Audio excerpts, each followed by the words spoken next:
Hello, everybody. Welcome to Mick the Man Reads. Today we're doing Dracula, chapters 20 through 22. Got my green tea with coconut milk and honey. Ooh, yeah, baby.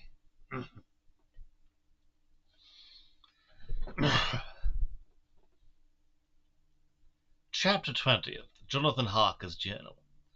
1st of October, evening. I found Thomas Snelling in his house at Bethnal Green, but unhappily he was not in a condition to remember anything. The very prospect of beer which my expected coming had opened to him had proved too much, and he had began too early on his expected debauch. I learned, however, from his wife, who seemed a decent poor soul, that he was only the assistant to Smollett, who of the two mates was the responsible person. So off I drove to Walworth, and found Mr. Joseph Smollett at home and in his shirt-sleeves, taking a late tea out of saucer. He is a decent, intelligent fellow, distinctly a good, reliable type of workman, and with a head-piece of his own. He remembered all about the incident of the boxes, and from a wonderful dog-eared notebook which he produced from some mysterious receptacle about the seat of his trousers, and which had hieroglyphical entries in thick, half-obliterated pencil, he gave me the destinations of the boxes. Oh yeah, we're looking into the boxes of dirt. Dirt Quest 2012. There were, he said, 6 in the cartload which he took from Carfax and left in 197 Chicksand Street, Mile End, Newtown, and another 6 which he deposited at Jamaica Lane, Bermondsey. I don't know what Bermondsey. If, then, the Count meant to scatter these ghastly refuges of his over London, these places were chosen as the first of delivery, so that later he might distribute more fully. The systematic manner in which this was done made me think that he could not mean to confine himself to 2 sides of London. He was now fixed on the far east of the northern shore, on the east of the southern shore, and on the south. The north and west were surely never meant to be left out of his diabolical scheme, let alone the city itself and the very heart of fashionable London in the south west and west. I went back to Smollett, and asked him if he could tell us if any other boxes had been taken from Carfax. He replied, "Well, governor, you've treated me very handsome. I had given him half a sovereign, and I'll tell you all I know. I heard a man by the name of Bloxham say 4 nights ago in the Hare and Hounds in Pinch's Alley as how he has in his mate and had a bare dusty job in an old house on at Perfect." I feel the stuttering works for this character, weirdly enough. "There ain't a many such jobs as this here, and I'm thinking that maybe Sam Bloxham could tell ye summat." I asked if he could tell me where to find him. I told him that if he could get me the address, it would be worth another half-sovereign to him. So he gulped down the rest of his tea, and stood up, saying that he was going to begin the search then and there. At the door he stopped, and said, "Look here, governor. There ain't no sense in me a keeping you here. I may find Sam soon, or I mayn't, but anyhow he ain't like to be in a way to tell you much tonight. Sam is a rare one when he starts on the booze. If you can give me an envelope with a stamp on it, and put your address on it, I'll find out where Sam is to be found, and post it to ye tonight. But ye better be up arter him soon in the morning, or maybe ye won't catch him, for Sam gets off main early. Never mind the booze the night afore." This was all practical, so none of the children went off with a penny to buy an envelope and a sheet of paper and to keep the change. When she came back, When she came back, I addressed the envelope and stamped it, and when Smollett had again faithfully promised to post the address when found, I took my way to home. We're on the track anyhow. I am tired tonight and want to sleep. Mina is fast asleep and looks a little too pale. That's what you get for splitting up the party, man. Her eyes look as though she had been crying. Poor dear, I've no doubt it frets her to be kept in the dark, and it may make her doubly anxious about me and the others. But it is best as it is. No, it's not. It is better to be disappointed and worried in such a way now than to have her nerve broken. The doctors were quite right to insist on her being kept out of this dreadful business. I must be firm, for on me this particular burden of silence must rest. I shall not ever enter on the subject with her under any circumstances. Indeed, it may not be a hard task, after all, for she herself has become reticent on the subject, and has not spoken of the Count or his doings ever since we found her of our decision. Ever since we told her of our decision. Where's your eyes? 2nd of October, evening. A long and trying and exciting day. By the first post I got my directed envelope with a dirty scrap of paper enclosed, on which was written with a carpenter's pencil in a sprawling hand, Sam Bloxham, Cochrane's 4, Potters Court, Bartle Street, Walworth. Ask for the despite. Wait, he wrote "arsk for the despite"? Arsk for the despite? The what? Who writes "arsk"? Just now. I got the letter in bed, and rose without waking Mina. She looked heavy and sleepy and pale, and far from well. I determined not to wake her, but that when I should return from this new search I would arrange for her going back to Exeter. I think she would be happier in our own home, with her daily tasks to interest her, than in being here amongst us and in ignorance. I only saw Dr. Seward for a moment, and told him where I was off to, promising to come back to tell the rest so soon as I should have had found out anything. I drove to Walworth, and found with some difficulty Potter's Court. Mr. Smollett's spelling misled me, as I asked for Potter's Court instead of Potter's Court. Potter's Court instead of Potter's Court. However, when I had found the court, I had no difficulty in discovering Corcoran's lodging-house. Yeah, I would be confused by that too. Potter's Court and Potter's Court, ridiculous. Utterly ridiculous. When I asked the man who came to the door for the despite, he shook his head and said, "I don't know him. What's a despite? There ain't no such a person here. I never heard of him in all my bleeding days. Don't believe there ain't nobody of that kind living here or anywheres." I took out Smollett's letter, and as I read it, it seemed to me that the lesson of the spelling of the name of the court might guide me. "What are you?" I asked. "I'm the deputy."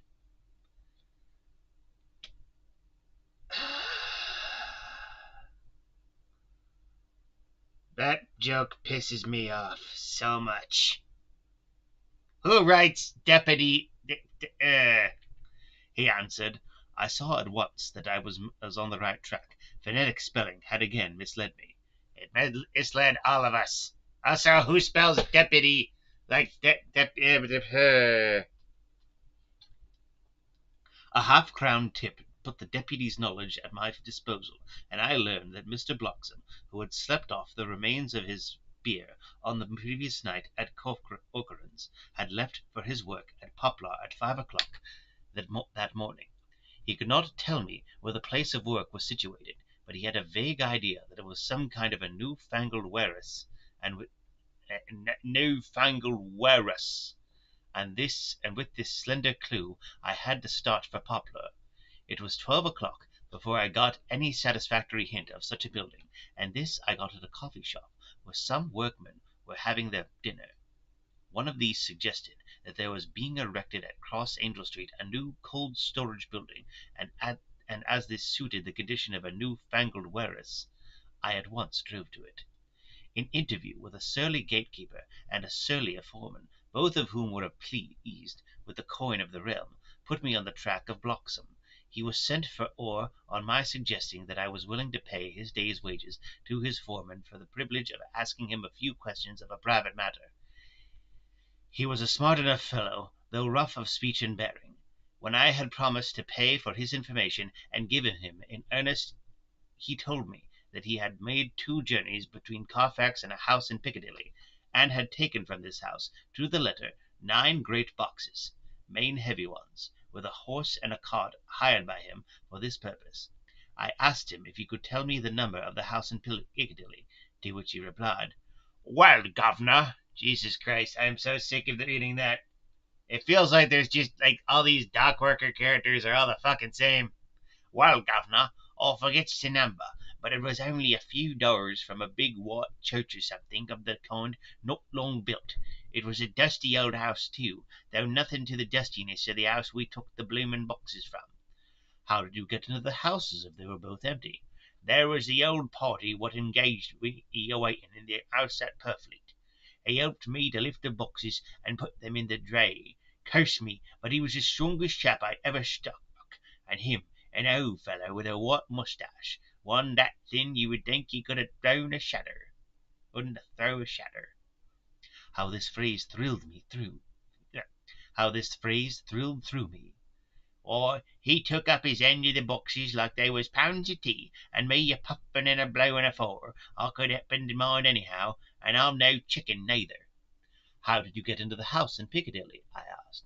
He was there too. He must have started off and got there afore me, for when I rung off the bell he came and opened the door himself, and helped me to carry the boxes into the hole. The whole 9? I asked. Yes. There was 5 in the first load and 4 in the second. It was main dry work, and I don't so well remember how I got home. I interrupted him. Were the boxes left in the hall? Yes, it was a big hole, and there was nothing else in it. I made one more attempt to further matters. You didn't have any key? Never used no key nor nothink. The old gent he opened the door himself and shut it again when I driv off. I don't remember the last time, but that was the beer. And you can't remember the number of the house? No, sir, but you needn't have no difficulty about that. It's a iron with a stone front with a bow on it, and I steps up to the door. I know them steps, having had to carry the boxes up with 3 loafers what came round to earn a copper. The old gent gave them shillings, and they seeing they got so much they wanted more, but he took one of them by the shoulder and was like to throw him down the steps, till the lot of them went away cussing. I thought that with this description I could find the house, so having paid my friend for his information, I started off for Piccadilly. I had interviewed a new painful experience. The Count could, it was evident, handle the earth boxes himself. If so, time was precious. For now that he had achieved a certain amount of distribution, he could, by choosing his own time, complete the task unobserved. At Piccadilly Circus I discharged my cab and walked westward. Beyond the Junior Constitutional I came across the house described, and was satisfied that this was the next of the lairs arranged by Dracula. The house looked as though it had been untenanted,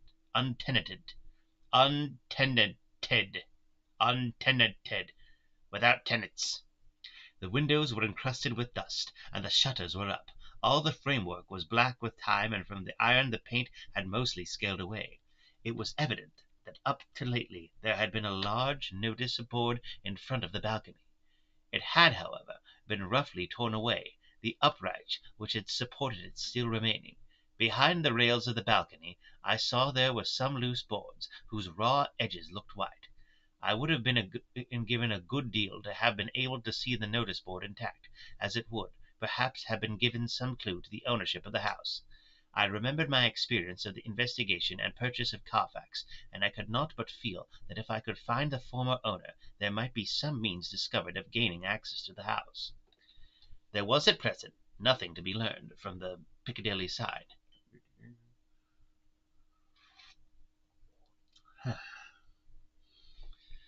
And nothing could be done, so I went round to the back to see if anything could be gathered from this quarter. The mews were active, the Piccadilly houses being mostly in occupation. I asked 1 or 2 of the grooms and helpers whom I saw around if they could tell me anything about the empty house. One of them said that he heard it had lately been taken, but he couldn't say from whom. He told me, however, that up to very lately there had been a notice board of "For Sale" up, and that perhaps Mitchell, Sons, and Candy, the house agents, could tell me something, as he remembered seeing the name of that firm on the board. I did not wish to seem too eager, or to let my informant know or guess too much, so thanking him in the usual manner, I strolled away.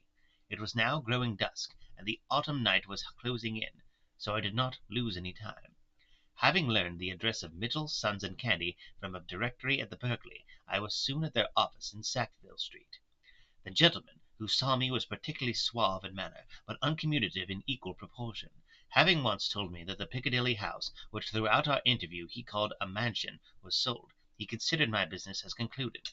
When I asked who had purchased it, he opened his eyes a thought wider, and paused a few seconds before replying, "It is sold, sir." "Pardon me," I said with equal politeness, "but I have a special reason for wishing to know who purchased it." Again he paused longer, and raised his eyebrows still more. "It is sold, sir," was again his laconic reply. "Surely," I said, "you do not mind letting me know so much." "But I do mind," he answered. "The affairs of their clients are absolutely safe in the hands of Mitchell, Sons, and Gandy." This was manifestly a prig of the first water, and there was no use arguing with him. I thought I had best meet him on his ground, so I said, "Your clients, sir, are happy in having so resolute a guardian of their confidence. I am myself a professional man." Here I handed him my card. "In this instance I am not prompted by curiosity. I ask on the part of Lord Godalming, who wishes to know something of the property which was, he understood lately, for sale." These words put a different complexion on affairs. He said, "I would like to oblige you if I could, Mr. Harker, and especially would I like to oblige his lordship. We once carried out a small matter of renting some changes for him when he was the Honourable Arthur Holmwood. If you will let me have his lordship's address, I will consult the house on the subject, and will in any case communicate with his lordship, but not post. It will be a pleasure if we can so far deviate from our rules as to give the required information to his lordship." I wanted to secure a friend, and not make an enemy, so I thanked him, gave the address at Dr. Seward's, and came away. It was now dark, and I was tired and hungry. I got a cup of tea at the Aerated Bread Company, and came down to Purfleet by the next train. I found all the boxes at home. Mina was looking tired and pale, but she made a gallant effort to be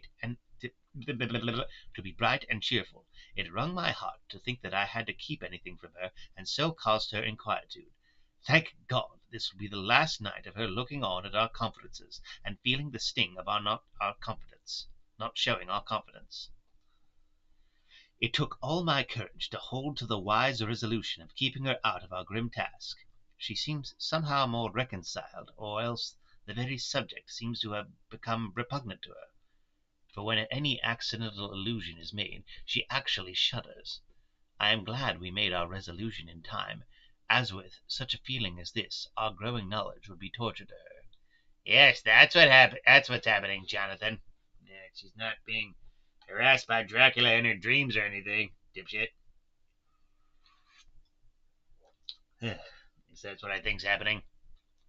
I could not tell the others of the day's discovery till we were alone, so after dinner, followed by a little music to save appearances even amongst ourselves, I took Mina to her room, and left her for her to go to bed. The dear girl was more affectionate with me than ever, and clung to me as though she would detain me.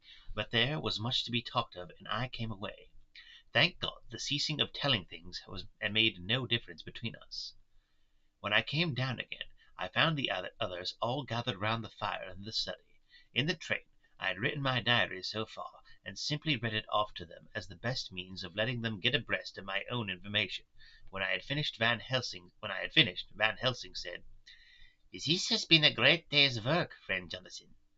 Doubtless we are on the track of the missing boxes. If we find them all in that house, then our work is near the end. But if there be some missing, we must search until we find them. But if there be some missing, we must search until we find them. Then shall we make our final coup, and hunt the wretch to his real death." We all sat silent a while, and all at the once Mr. Morris spoke. "Say, how are we going to get into that house?" "We got into the other," answered Lord Godalming quickly. "But, Art, this is different. We broke house at Carfax, but we had night and a walled park to protect us. It will be a mighty different thing to commit burglary in Piccadilly, either by day or night. I confess, I don't see how we are going to get in unless that agency duck can find us a key of some sort. Perhaps we shall know when you get his letter in the morning." Lord Godalming's brows contracted, and he stood up and walked about the room. By and by he stood up and said, turning from one to another of us, "Quincy's head is level. This burglary business is getting serious. We got off once all right, but we have now a rare job on hand, unless we can find the Count's key basement. basket, the Count's key basket. As nothing could well be done before morning, and as it would be at least advisable to wait till Lord Godalming should hear from Mitchell's, we decided not to take any active step before breakfast time. For a good while we sat and smoked, discussing the matter in its various lights and bearings. I took the opportunity of bringing this diary right up to the moment. I am very sleepy, and shall go to bed. Just a line. Mina sleeps soundly, and her breathing is regular. Her forehead is puckered up into little wrinkles, as though she thinks even in her sleep. That's called dreaming, dude. Burp. She is still too pale, but does not look so haggard as she did this morning. Tomorrow will, I hope, mend all this. She will be herself at home in Exeter. Oh, but I am so sleepy.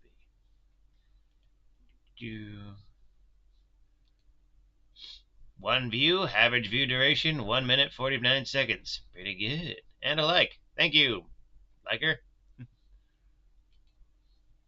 Dr. Sewell's Diary, 1st of October. I am puzzled afresh about Renfield.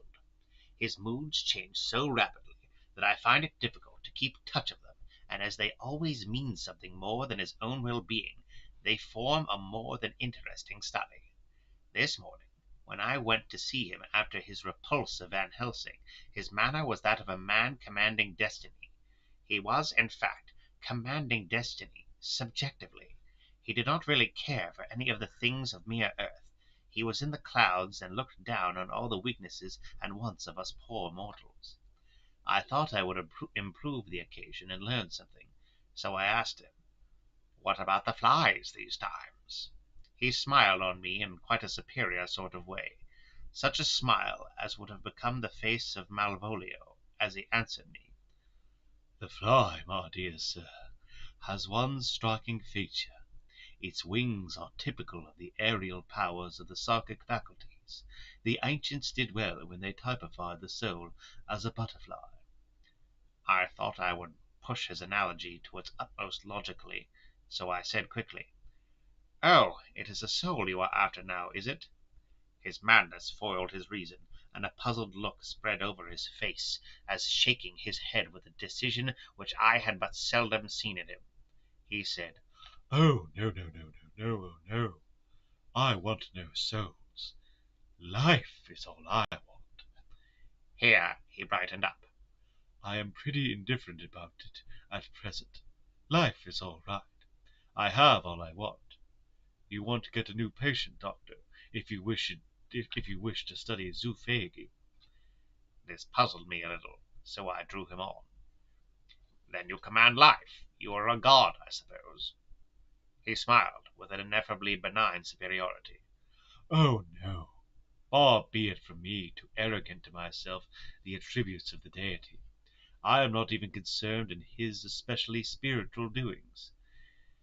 If I may state my intellectual position, I am, so far as concerns things purely terrestrial, somewhat in the position which Enoch occupied spirituality." This was a poser to me. I could not at the moment recall Enoch's appositeness,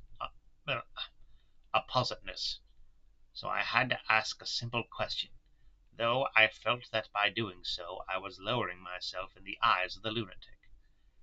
"And why with Enoch?" "Because he walked with God."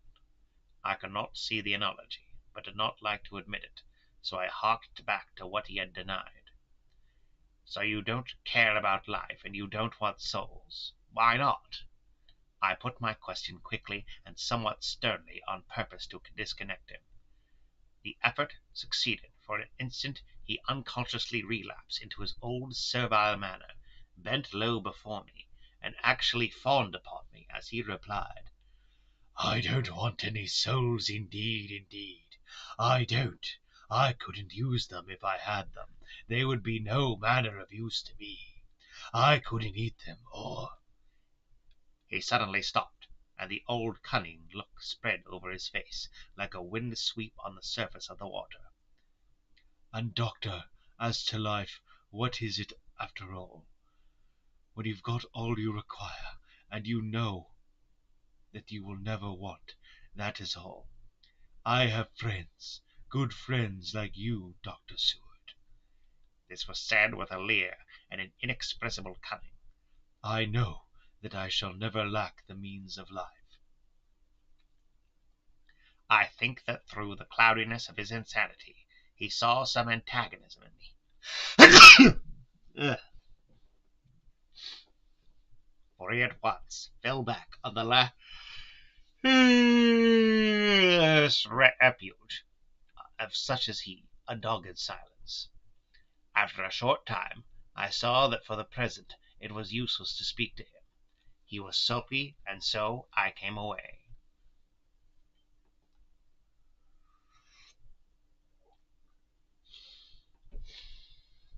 Later in the day he sent for me.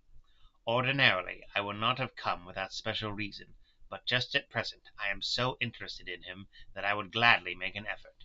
Besides, I am glad to have anything to help to pass the time.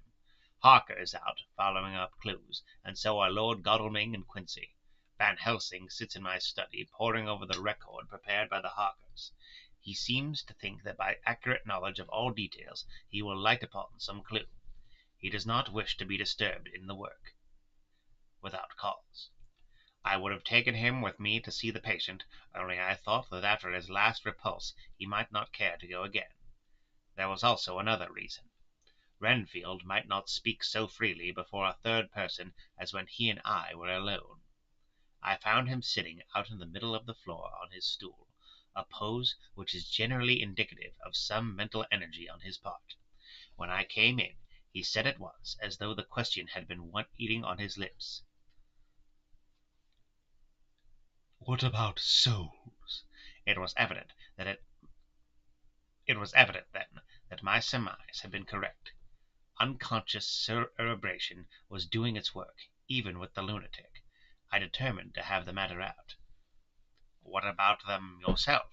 I asked. He did not reply for a moment, but looked all round him and up and down, as though he expected to find some inspiration for an answer. I don't want any souls, he said in a feeble, apologetic way.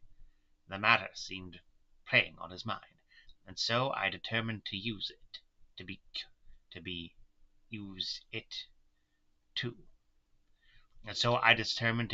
too. Be cruel of any kind. To hold on.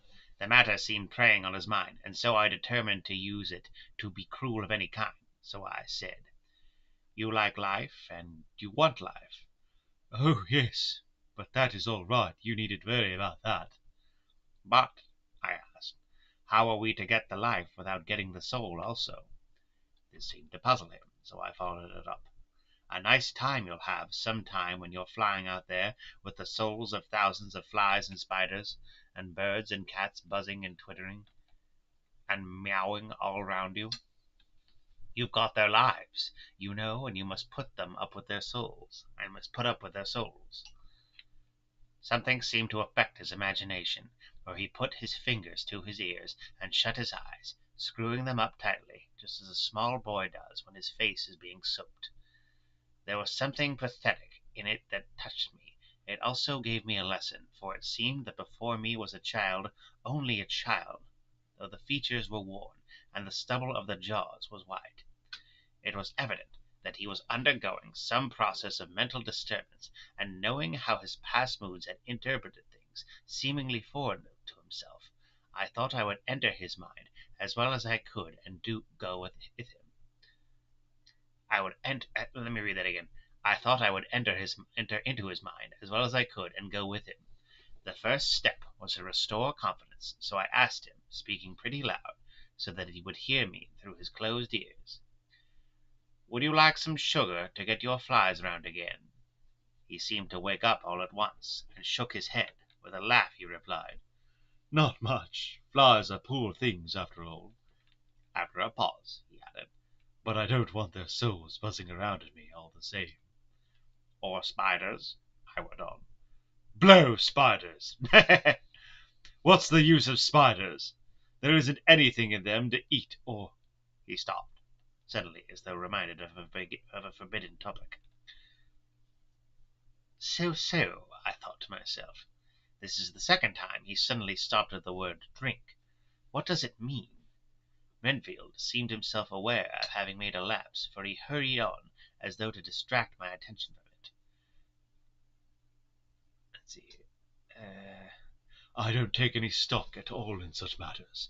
Rats and mice and such small deer, as Shakespeare has it, chicken feed of the larder, they might be called. I'm past all that sort of nonsense. You might as well ask a man to eat molecules with a pair of chopsticks as to try to interest me about the lesser carnivores, when I know of what it is before me. I see, I said. You want big things that you can make your teeth meet in? How would you like to breakfast on an elephant? What ridiculous nonsense you are talking! He was getting too wide awake, so I thought I would press him hard. I wonder, I said reflectively, what an elephant's soul is like. The effect I desired was obtained, for he at once fell from his high horse and became a child again. I don't want an elephant's soul, or any soul at all, he said.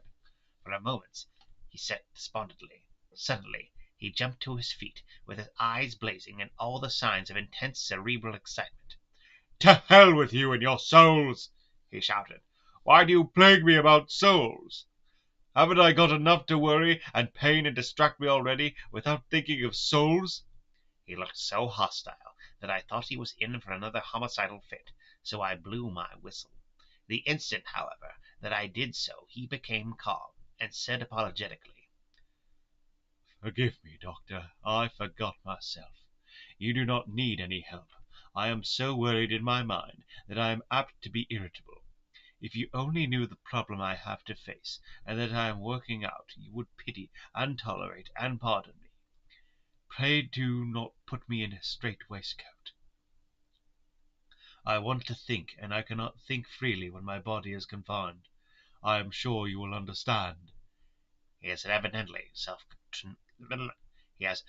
self-control, so when the attendants came, I told them not to mind, and they withdrew. Renfield watched them go. When the door was closed, he said, with considerable dignity and sweetness, Dr. Seward, you have been very considerate towards me. Believe me that I am very, very grateful to you. I thought it was well to leave him in this mood, and so I came away. There is certainly something to ponder over in this man's state. Several points seem to make what the American interviewer calls a story. If one could only get them in proper order. Here they are. Will not mention drinking. Fears the thought of being burdened with the soul of anything. Has no dread of wanting life in the future. Despises the meaner forms of life altogether, though he dreads being haunted by their souls. Logically, all these things point one way. He has assurance of some kind that he will acquire some higher life. He dreads the consequences, the burden of a soul. Then it is a human life he looks to. And the assurance? Merciful God! The Count has been to him, and there is some new scheme of terror afoot. Ooh. This is why I love the Seward parts. Seward is probably my favorite, diary entries.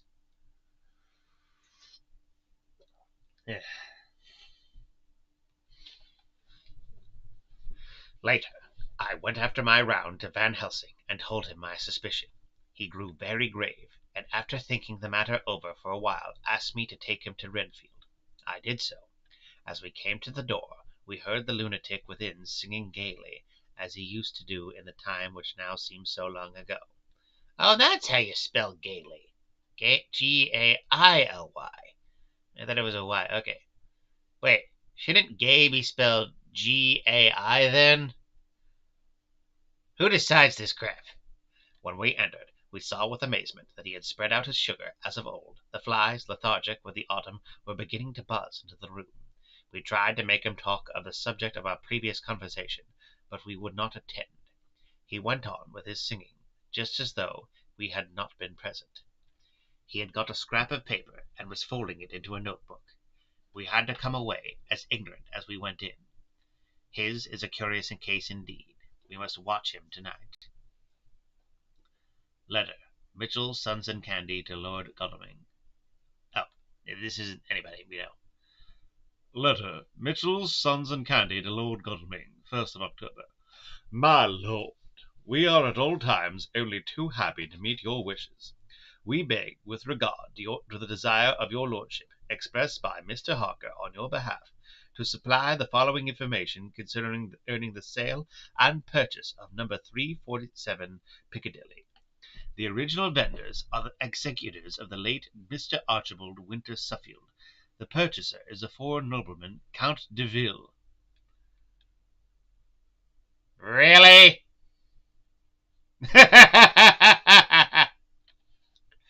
Count de Ville? Oh, Jesus.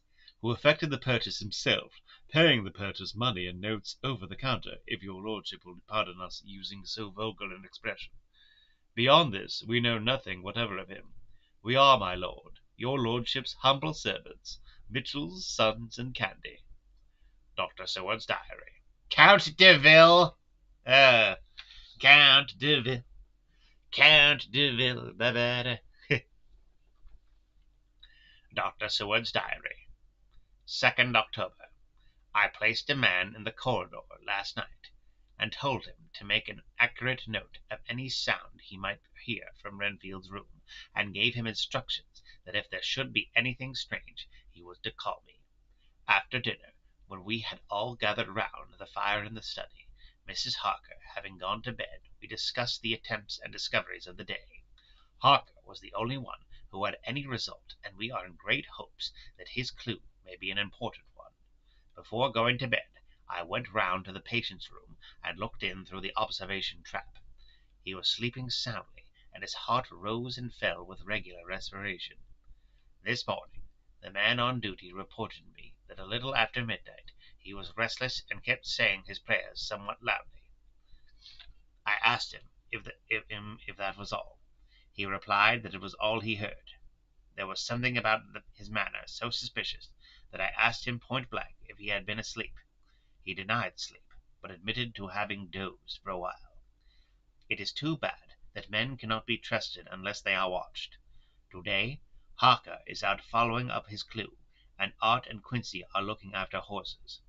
Godalming thinks that it will be well to have horses always in readiness, for when we get the information which we seek there will be no time to lose.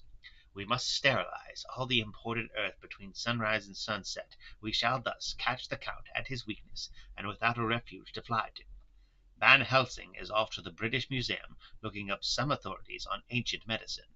The old physicians took account of things which their followers do not accept, and the professor is searching for witch and demon cures which may be useful to us later. I sometimes think we must all be mad, and that we shall wake to sanity in strait waistcoats. Reading a lot makes you burpy. Later, we have met again. We seem at last to be on the track, and our work of tomorrow may be the beginning of the end. I wonder if Renfield's quiet has anything to do with this. His moods have so followed the doings of the Count that the coming destruction of the monster may be carried to him in some subtle way. If we could only get some hint as to what passed in his mind between the time of my argument with him today and his resumption of fly-catching, it might afford us a valuable clue. He is now seeming quiet for a spell. Is he? That wild yell seemed to come from his room. The attendant came bursting into my room and told me that Renfield had somehow met with some accident. He had heard him yell, and when he went to him, found him lying on his face on the floor, all covered with blood. I must go at once. Ooh. Oh, I got 2 concurrent viewers. That's neat. Hello, everybody. Yeah. Average view duration 2 minutes 53. So far, 3 views. Very good. Let us get on to chapter 21. A little sip of the tea.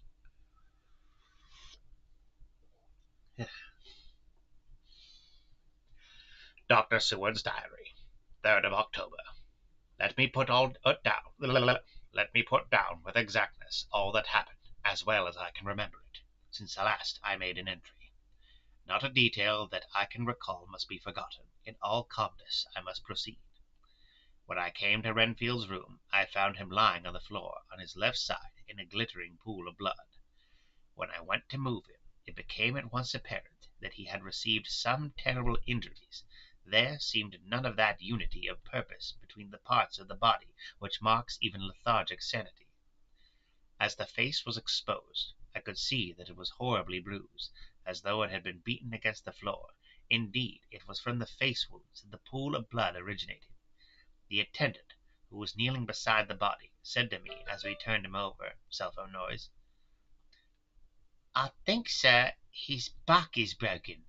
See, both his right arm and leg and the whole side of his face are paralyzed." How such a thing could have happened puzzled the attendant beyond measure. He seemed quite bewildered, and his brows were gathered in as he said, "I can't understand the two things. He can mark his face like that by beating his own head on the floor. I saw a young woman do it once at the Eversfield Asylum before anyone could lay hands on her. And I suppose he might have broken his neck by falling out of his bed, if he got in an awkward kink. But for the life of me, I can't imagine how the two things occurred. If his back was broke, he couldn't beat his head, and if his face is like that before the fall of bed, there would be marks of it." I said to him, "Go to Dr. Van Helsing, and ask him to kindly come here at once. I want him without an instant's delay." The man ran off, and within a few minutes the professor, in his dressing gown and slippers, appeared. When he saw Renfield on the ground, he looked keenly at him a moment, and then turned to me. I think he recognized my thought in my eyes, for he said very quietly, manifestly for the ears of the attendant, "Ah, a sad accident. He will need very careful watching and much attention. I shall stay with you myself, but I shall first dress myself. If you'll remain, I shall in a few minutes join you." And in a few moments, I will join you again, but I gotta blow my nose.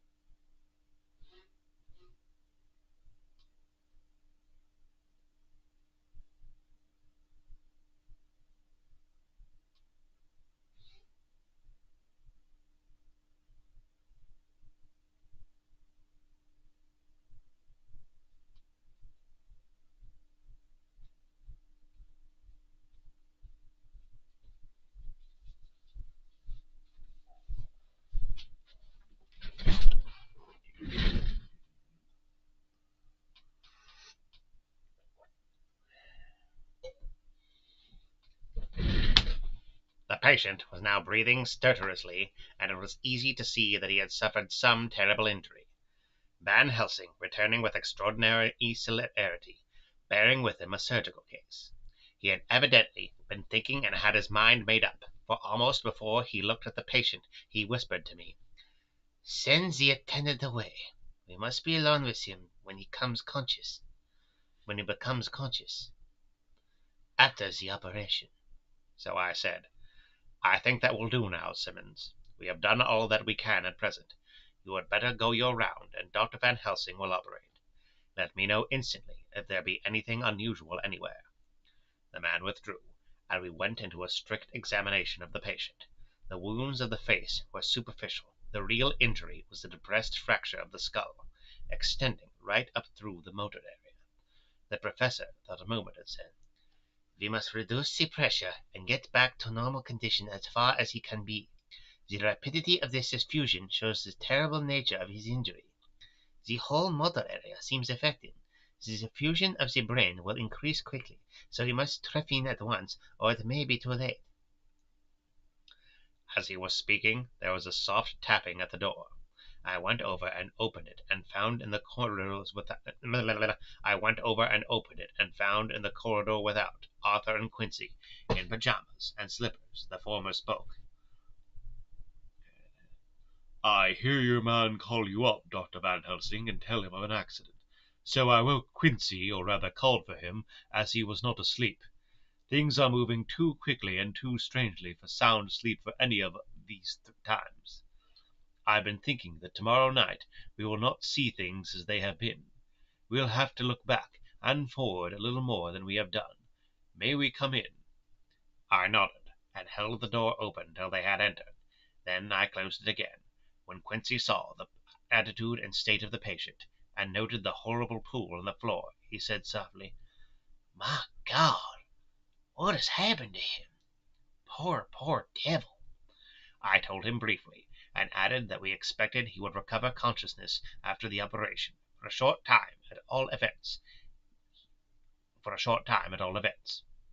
He went at once, and sat down on the edge of the bed, with Godalming beside him. We all watched in patience. "We shall wait," said Van Helsing, "just long enough to fix the best start for trephining, so that we may most quickly and perfectly remove the blood clot, for it is evident that the hemorrhage is increasing." The minutes during which we waited passed with fearful slowness. I had a horrible sinking in my heart, and from Van Helsing's face I gathered that he felt some fear of apprehension as to what was to come. I dreaded the words that Renfield might speak. I was positively afraid to think, but the conviction of what was coming was on me, as I have read of men who have heard the death watch. The poor man's breathing came in uncertain gasps. Each instant, why did I read that as even? My eyes. Each instant he seemed as though he would open his eyes and speak, but then would follow a prolonged stertorous breath, and he would relapse into a more fixed insensibility. Inured as I was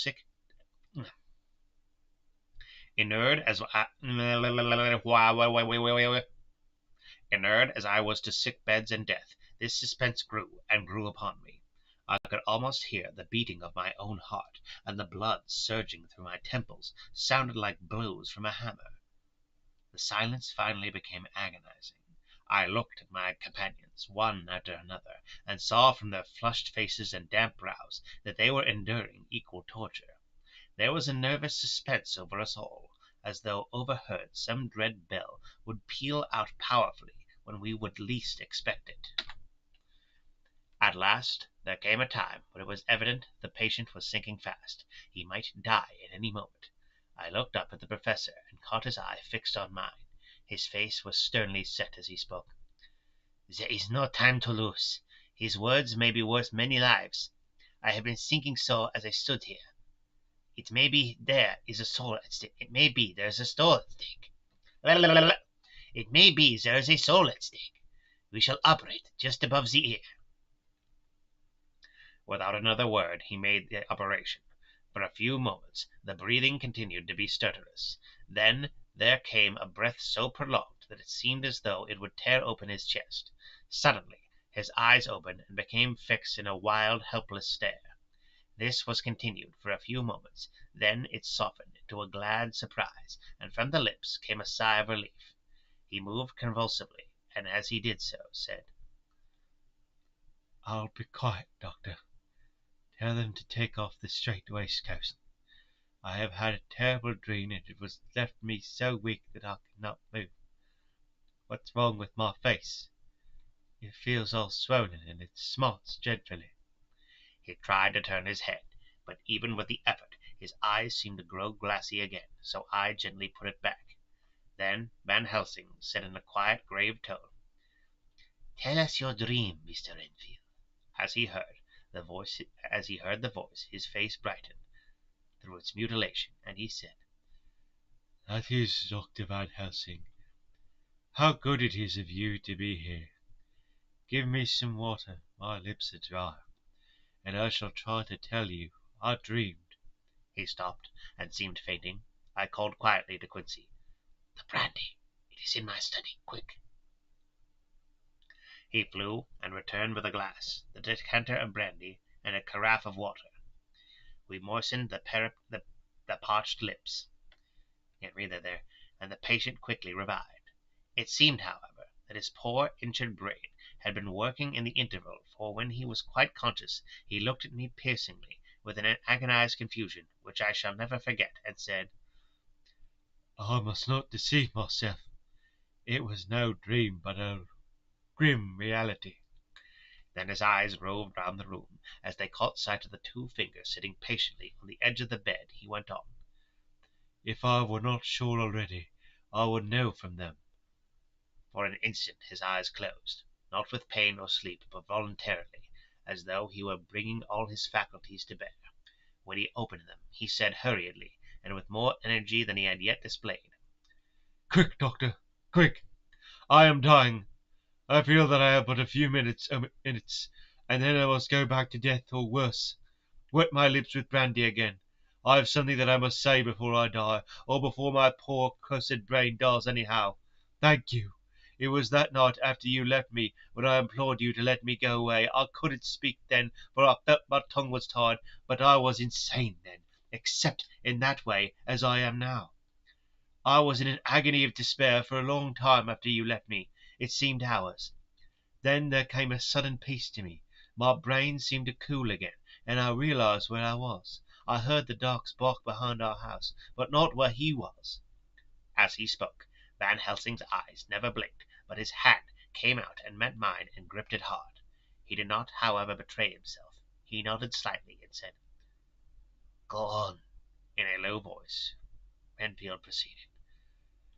"He came up to the window in the mist, as I had seen him often before, but he was solid then, not a ghost, and his eyes were fierce, like a man's when angry.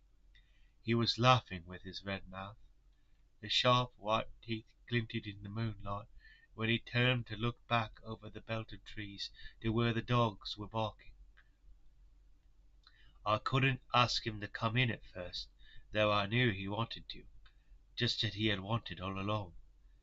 Then he began promising me things, not in words, but by doing them." He was interrupted by a word from the professor.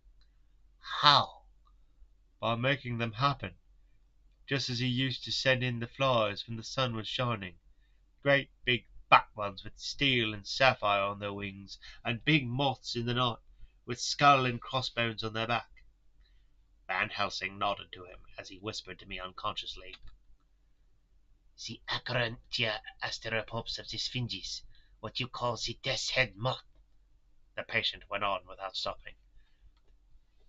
Then he began to whisper, "Rats, rats, rats. Hundreds, thousands, and millions of them, and every one alive, and dogs to eat them, and cats too. All lives, all red blood with years of life in it, and not merely buzzing flies." I laughed at him, for I wanted to see what he could do. Then the dogs howled. Away beyond the dark trees in his house, he beckoned me to the window. I got up and looked out, and he raised his hands and seemed to call out with us any words.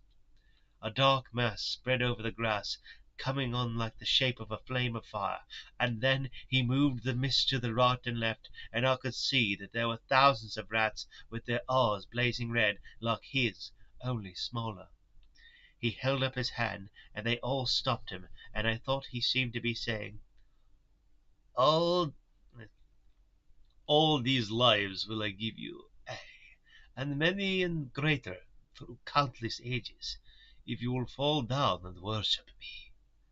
And then a red cloud, like the color of blood, seemed to close over my eyes, and before I knew what I was doing, I found myself opening the sash and saying to him, "Come in, Lord and Master." The rats were all gone, but he slid into the room through the sash, though it was only open an inch wide, just as the moon herself has often come in through the tiniest crack, and has stood before me in all her size and splendor. His voice was weaker, so I moistened his lips with the brandy again, and he continued. But it seemed as though his memory had gone on working in the interval for his story. Oh, sorry, that's Seward talking. His voice was weaker, so I moistened his lips with the brandy again, and he continued. But it seemed as though his memory was gone on working in the interval, for his story was further advanced. I was about to call him back to the point, but Van Helsing whispered to me, "Let him go on. Do not interrupt him. He could not go back, and maybe could not proceed at all, if once he lost his thread of his thought." He proceeded. All day I waited to hear from him, but he did not send me anything, not even a blowfly, and when the moon got up I was pretty angry with him. When he slid in through the window, though it was shut, and did not even knock, I got mad with him. He sneered at me, and his white face looked out of the mist with his red eyes gleaming, and he went on as though he owned the whole place and I was no one. He didn't even smell the same as he went by me. I couldn't hold him. I thought that somehow Mrs. Harker had come into the room. Here, boy.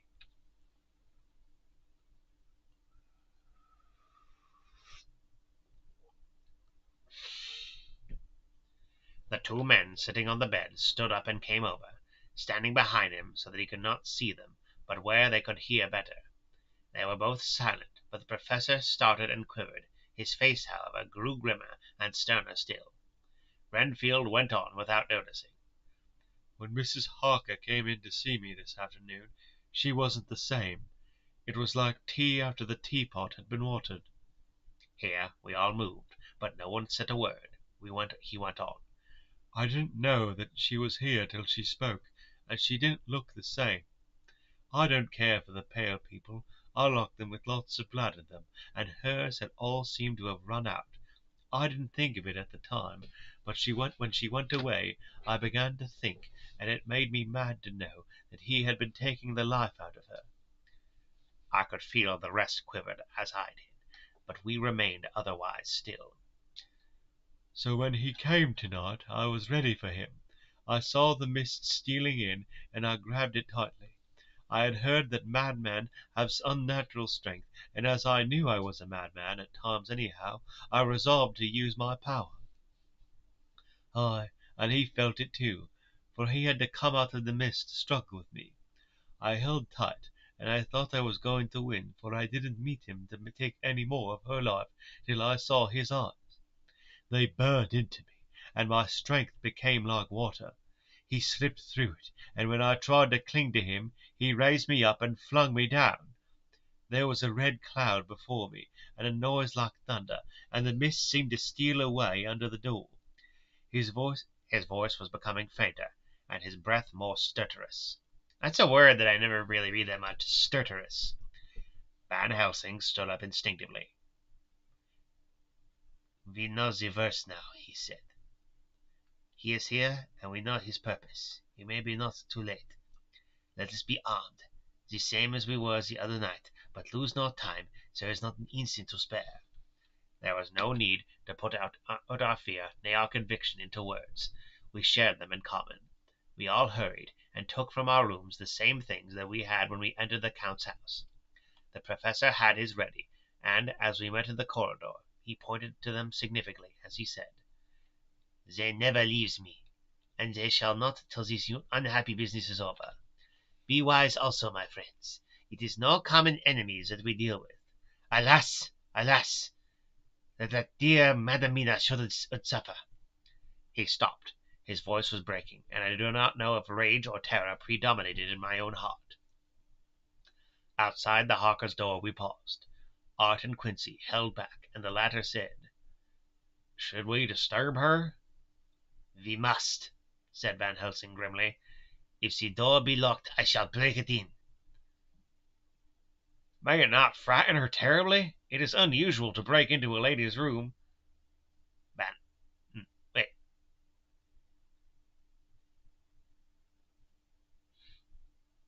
Van Helsing said solemnly, You are always right, but this is life and death. All chambers are alike to the doctor, and even were they not, they are all as one as to me tonight. Friend John, when I turn the handle, if the door does not open, do you put your shoulder down and shove, and you too, my friends. Now! He turned the handle as he spoke, but the door did not yield. We threw ourselves against it. With a crash it burst open, and we almost fell headlong into the room. The Professor did actually fall, and I saw across him as he gathered himself up from his hands and knees. What I saw appalled me. I felt my hair raise like bristles on the back of my neck, and my heart seemed to stand still. The moonlight was so bright that through the thick yellow blind the room was light enough to see. On the bed beside the window lay Jonathan Harker, his face flushed and breathing heavily as though in a stupor. Kneeling on the near edge of the bed, facing outwards, was the white-clad figure of his wife. By her side stood a tall, thin man clad in black. His face was turned from us, but the instant we saw, all recognized the Count in every way, even to the scar on his forehead. With his left hand he held both Mrs. Harker's hands, keeping them away with her arms at full tension. His right hand gripped her by the back of the neck, forcing her down on his bosom. Her white nightdress was smeared with blood. What's blood? Blood. That sounds like a word that exists, but it doesn't. And a thin stream trickled down the man's bare breast, which was shown by his torn open dress. The attitude of the two had a terrible resemblance to a child forcing a kitten's nose into a saucer of milk to compel it to drink. As we burst into the room, the Count turned his face, and the hellish look that I had heard described seemed to leap into it. His eyes flamed red with devilish passion. The great nostrils of the white aquiline nose opened wide and quivered at the edge, and the white, sharp teeth behind the full lips of the blood-dripping mouth champed together like those of a wild beast. With a wrench which threw his victim back upon the bed as though hurled from a height, he turned and sprang at us. But by this time the Professor had gained his feet and was holding towards him the envelope which contained the sacred wafer. The Count suddenly stopped, just as poor Lucy had done outside the tomb, and cowered back. Further and further back he cowered, as we, lifting our crucifixes, advanced. The moonlight suddenly failed, as a great black cloud sailed across the sky, and when the gaslight sprang upon under Quincy's match, we saw nothing but a faint vapor. This, as we looked, trailed up under the door, which was with the recoil from its bursting open, had swung back to its old position. Van Helsing, Art, and I moved forward to Mrs. Harker, who by this time had drawn on her breath, and with it had given a scream so wild, so ear-piercing, so despairing, that it seems to me now that it will ring in my ears till my dying day. For a few seconds she lay in her helpless attitude in disarray. Her face was ghastly, with a pallor which was accentuated by the blood which smeared her lips and cheeks and chin. From her throat tricked a thin stream of blood. Her eyes were mad with terror. Then she put before her face her poor crushed hands, which bore on their whiteness the red mark of the Count's terrible grip, and from behind them came a low, desolate wail which made the terrible scream seem only the quick expression of an endless grief. Van Helsing stepped forward and drew the coverlet gently over her body, whilst Art, after looking at her face for an instant despairingly, ran out of the room. Van Helsing whispered to me, "Jonathan is in a stupor such as we know the vampire can produce. We can do nothing with poor Madam Mina for a few moments till she recovers herself. I must wake him." He dipped the end of a towel in cold water, and with it began to flick him on the face, his wife all the while holding her face between her hands and sobbing in a way that was heartbreaking to hear. I raised the blind and looked out the window. There was much moonshine, and as I looked I could see Quincy Morris run across the lawn and hide himself in the shadow of a great yew tree. It puzzled me to think why he was doing this, but at the instant I heard Harker's quick exclamation as he woke to partial consciousness and turned to the bed. On his face, as there might well be, was a look of wild amazement. He seemed dazed for a few seconds, and then full consciousness seemed to burst upon him all at once, and he started up. His wife was aroused by the quick movement, and turned to him with her arms stretched out, as though to embrace him. Instantly, however, she drew them in again, and putting her elbows together, held her hands before her face, and shuddered till the bed beneath her shook. You take a deep breath. Man, things are getting scary now. Yeah, Mina's being vampirized. Harker got hypnotized. It's all happening, baby.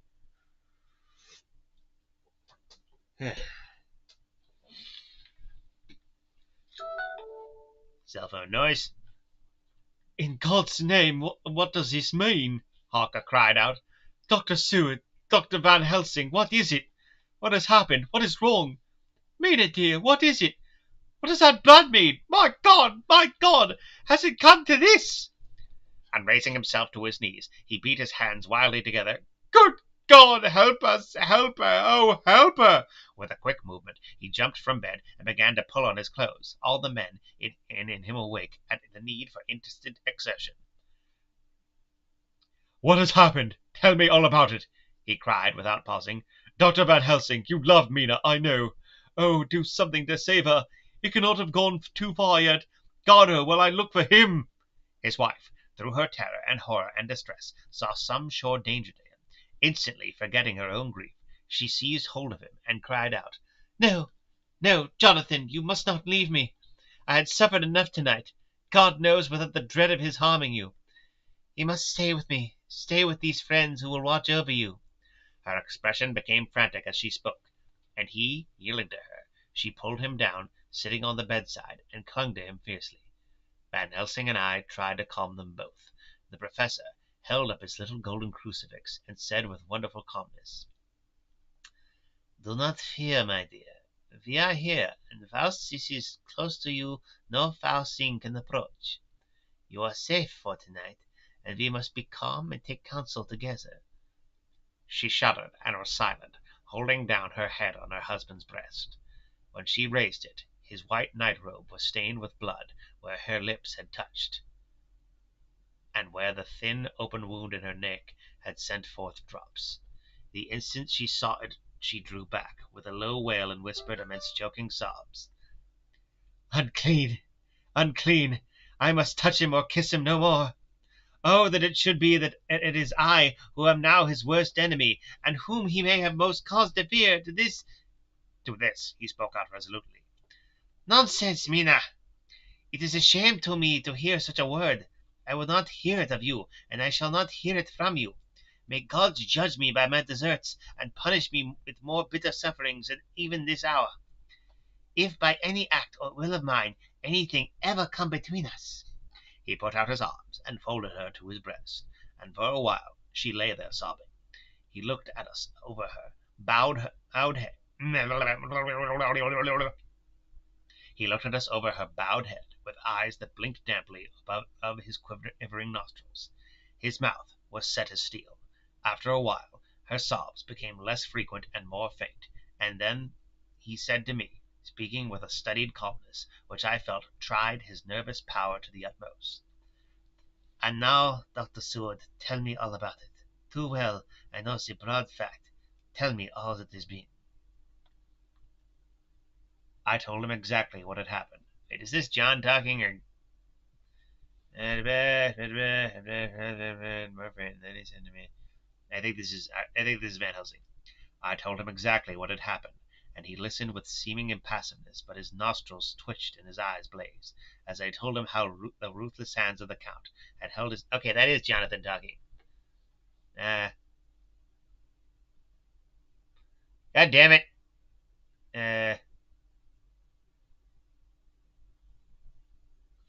That was Jonathan talking. Damn it. Okay, just imagine that this paragraph, instead of...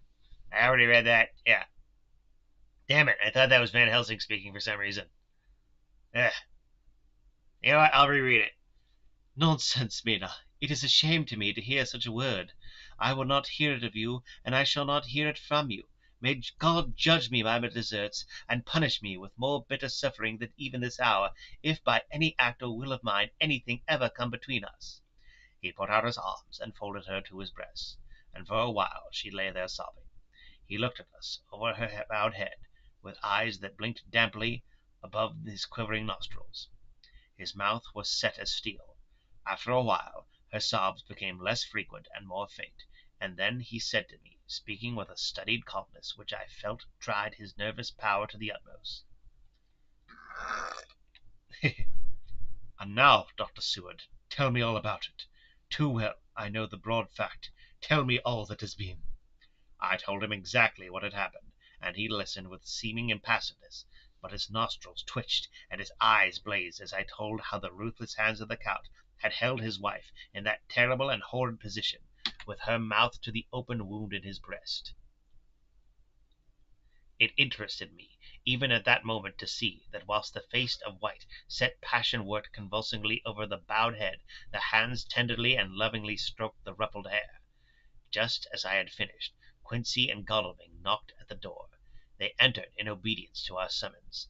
Van Helsing looked at me questioningly. I understood him to mean if it were to take advantage of their coming to divert it, if possible, the thoughts of the unhappy husband and wife from each other and from themselves, so on nodding acquiescence to him, he asked them that they had seen or done, to which Lord Godalming answered, I cannot see him anywhere in the passage, or in any of our rooms. I looked in the study, but though he had been there, he had gone. He had, however— He stopped suddenly, looking at the poor drooping figure on the bed. Van Helsing said gravely, Go on, friend Arthur. We want here no more concealments. Our hope now is in knowing all. Tell freely. So Art went on. He had been there, and though it could only have been for a few seconds, he made rare hay of the place. All the manuscript had been burned, and the blue flames were flickering amongst the white ashes. The cylinders of your phonograph, too, were thrown on the fire, and the wax had helped the flames. Here, I interrupted. Thank God there is the copy in the safe. His face lit for a moment, but fell again as he went on. I ran downstairs then, but could see no sign of him.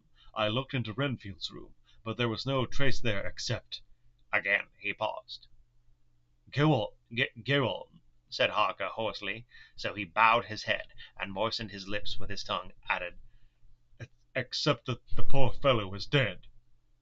Mrs. Harker raised her head. Looking from one to the other of us, she said solemnly, God's will be done. I could not but feel that Art was keeping back something, but as I took it that it was with a purpose, I said nothing.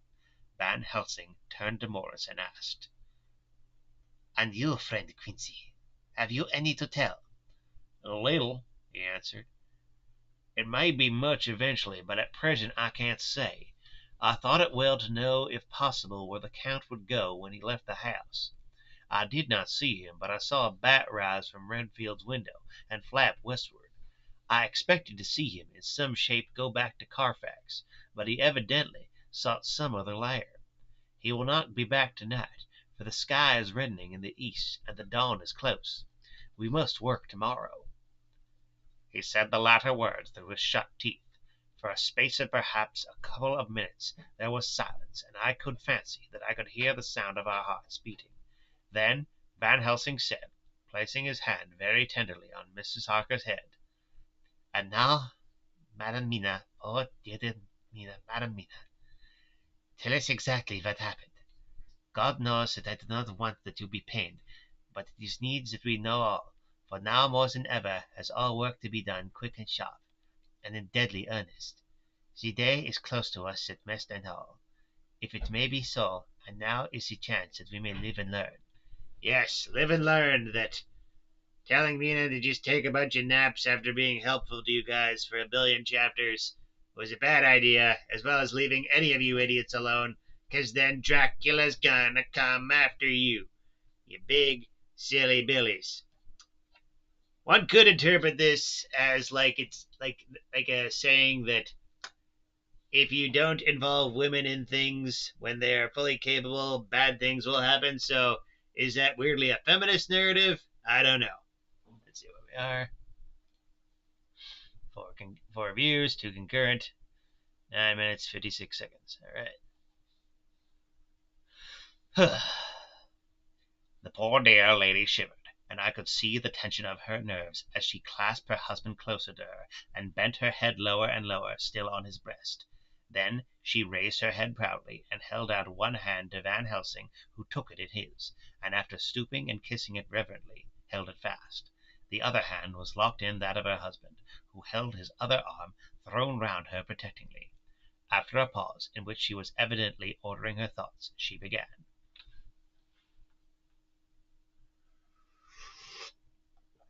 Just imagine Mina just took a sip of tea right now. I took the sleeping draught which you had so kindly given to me, but for a long time it did not act. I seemed to become more wakeful, and myriads of horrible fancies began to crowd upon my mind, all of them connected with death and vampires, with blood and pain and trouble. Her husband involuntarily groaned as she turned to him and said lovingly, Do not fret, dear. You must be brave and strong, and help me through the horrible task. If you only knew what an effort it is to me to tell of this fearful thing at all, you would understand how much I need your help. Well, I saw I must try to help the medic. Wait, hold on. You must... Well, I saw I must try to help the medicine to work its will.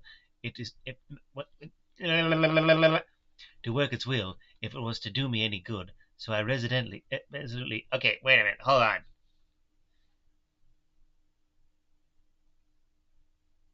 Ah, damn it. That was her line. I'm mixing everything up. Okay. Back to one. Her husband involuntarily groaned as she turned to him and said, said lovingly, "Do not fret, dear. You must be brave and strong and help me through the horrible task. If you only knew what an effort it is to tell of this fearful thing at all, you would understand how much I need your help." Well, I saw I must try to help the medicine to work with it my will, if it was to do me any good. So I resolutely set myself to sleep. Sure enough, sleep must soon have come to me, for I remember no more. Jonathan, coming in, had not waked me, for he lay by my side when next I remember. There was in the room the same thin white mist that I had before noticed. But I forget now. If you know of this, you will find it in my diary, which I shall show you later. I felt the same vague terror which had come to me before, and the same sense of some presence. I turned to wake Jonathan, but found that he slept so soundly that it seemed that if it was he who had taken the sleeping draught, and not I. I tried, but I could not wake him. This caused me a great fear, and I looked around terrified. Then, indeed, my heart sank within me. Beside the bed, as if he had stepped out of the mist, or rather as if the mist had turned into his figure, for it had entirely disappeared, stood a tall, thin man, all in black. I knew him at once from the description of the others. The waxen face, the high aquiline nose, on which the light fell in a thin white line, the parted red lips, with the sharp white teeth showing between them, and the red eyes that I had seemed to see in the sunset on the windows of St. Mary's Church at Whitby. I knew, too, the red scar on his forehead where Jonathan had struck him. For an instant my heart stood still, and I would have screamed out, only that I was paralyzed. In the pause he spoke in a sort of keen, cunning whisper, pointing as he spoke to Jonathan. "Silence! If you make a sound, I shall take him and dash his brains out before your very eyes." I was appalled, and was too bewildered to do or say anything. With a mocking smile he placed one hand on my shoulder, and holding me tight, bared my throat with the other, saying as he did so, "First, a little refreshment to reward my exertions. You may as well be quiet. It is not the first time or the second that your veins have appeased my thirst." I was bewildered, and strangely enough I did not want to hinder him. I suppose it is a part of the horrible curse that such is when his touch is on his victim. And oh, my God, pity me! He placed his reeking lips upon my throat. Her husband groaned again.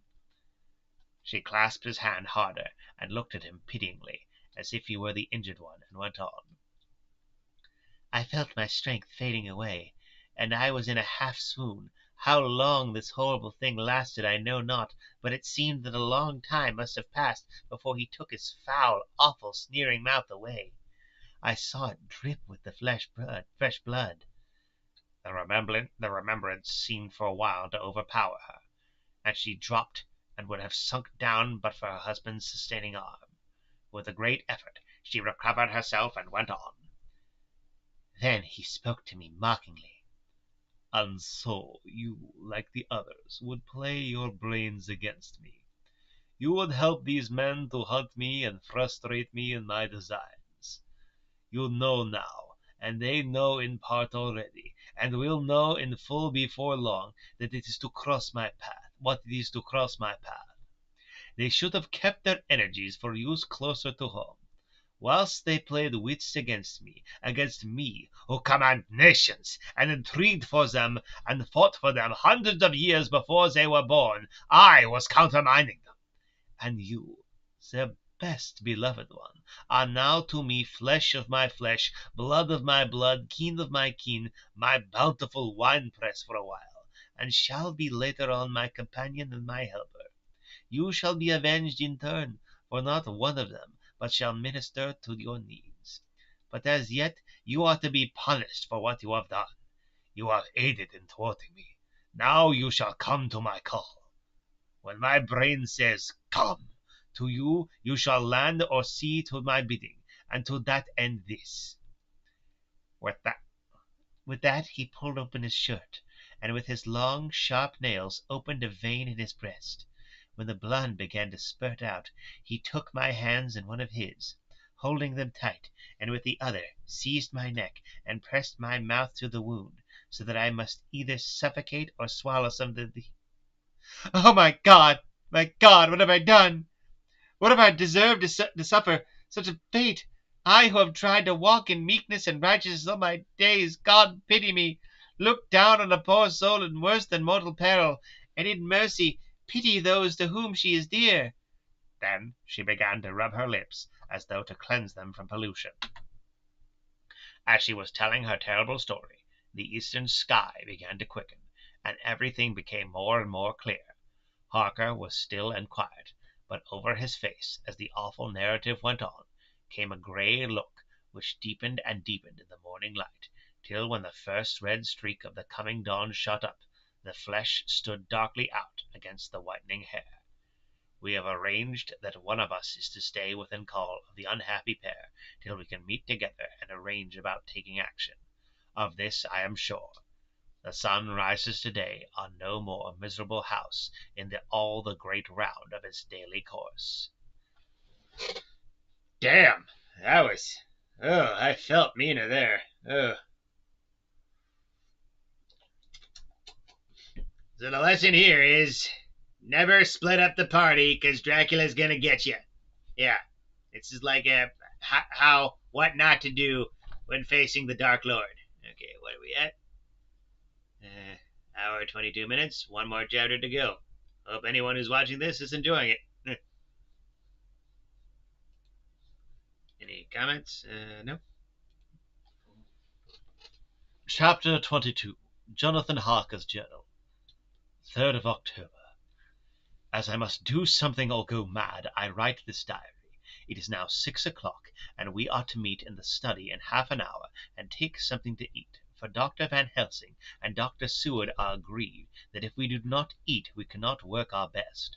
Our best will be, God knows, required today. I must keep writing at every chance, for I dare not stop to think. All big and little must go down. Perhaps at the end the little things may teach us most.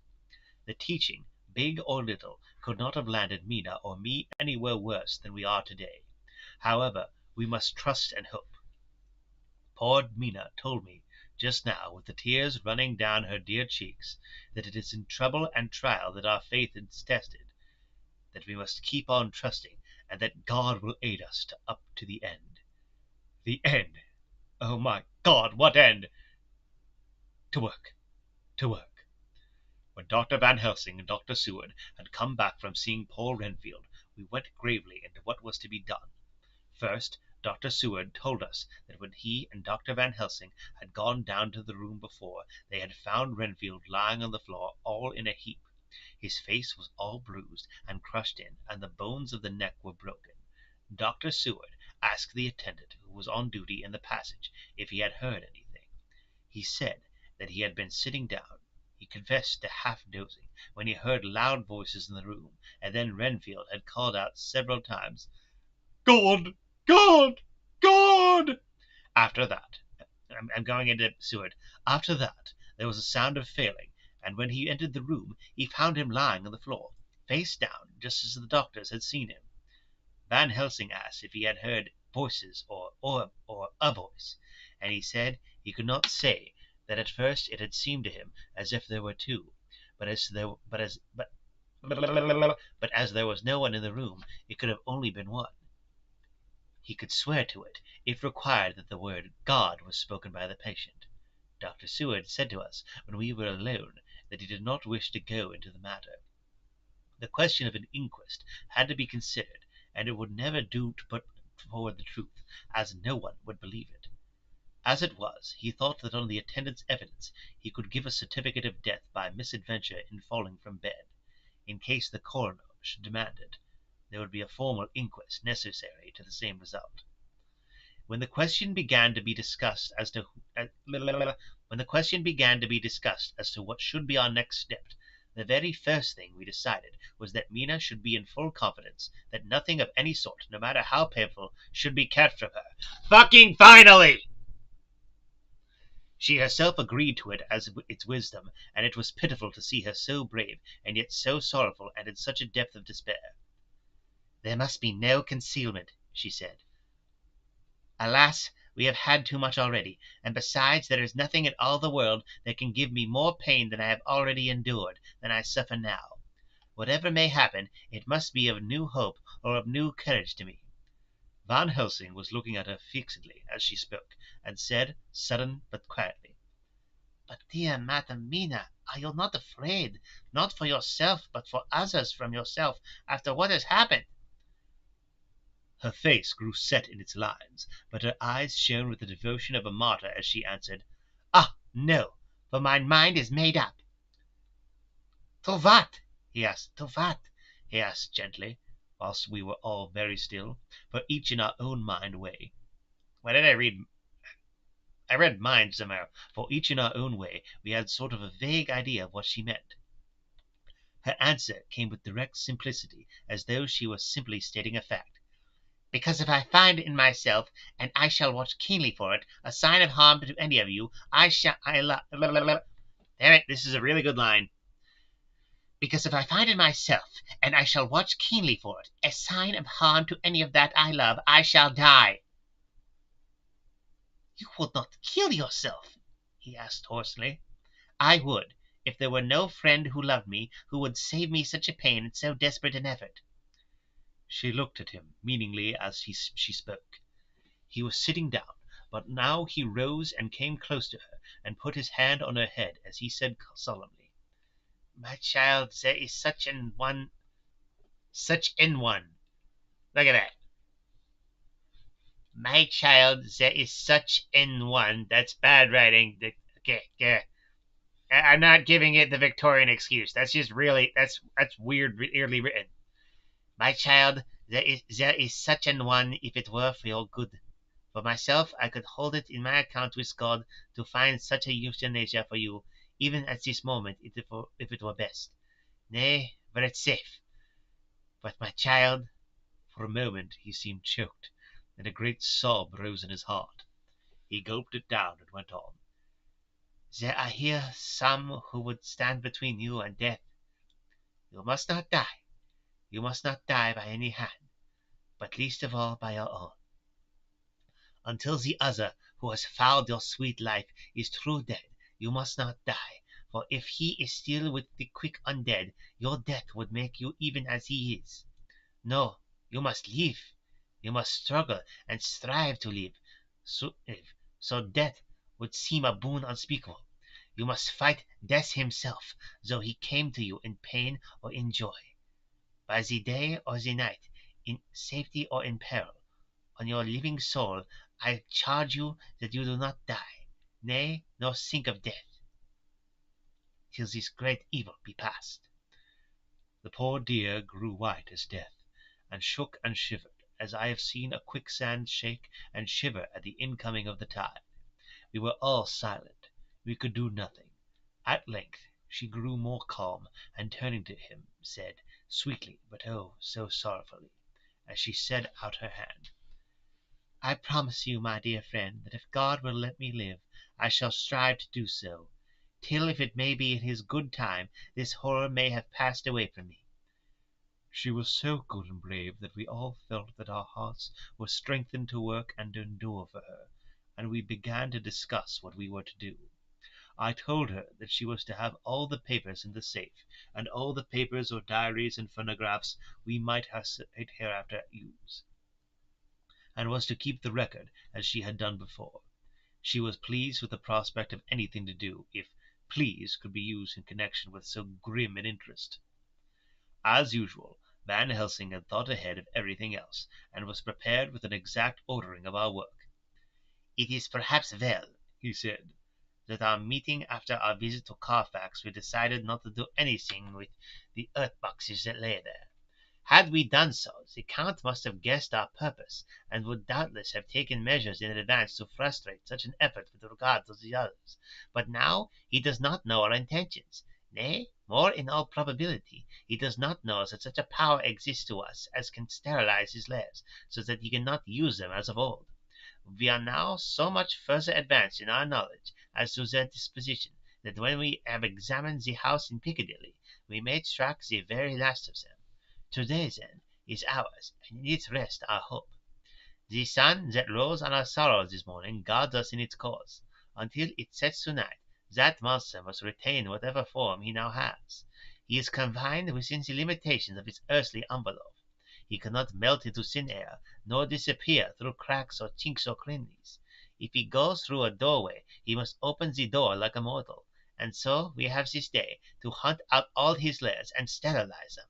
So we shall, if we have not yet catch him and destroy him, drive him to bay in some place where the catching and the destroying shall be in time sure. Here I started up, for I could not contain myself at the thought that the minutes and seconds so preciously laden with Mina's life and happiness were flying from us, since whilst we talked action was impossible. But Van Helsing held up his hand warningly. "Nay, friend Jonathan," he said, "in this the quickest way home is the longest way, so your proverbs say. We shall all act and act with desperate quick when the time has come. But think in all probable the key of the situation is in that house in Piccadilly. The Count may have many houses which he has bought. Of them he will have deeds of purchase, keys, and other things. He will have paper that he write on. He will have his book of checks. There are many belongings that he must have somewhere. Why not in this place so central, so quiet, where he come and go by the front of or the back, so quiet, where he come and go by the front or the back at all hour, when in the very vast of the traffic there is none to notice. We shall go there and search that house, and when we learn what it holds, then we do what our friend Arthur called, in his phrases of hunt, stop the earth, and so we run down our own fox. So, is it not?" Sip of tea.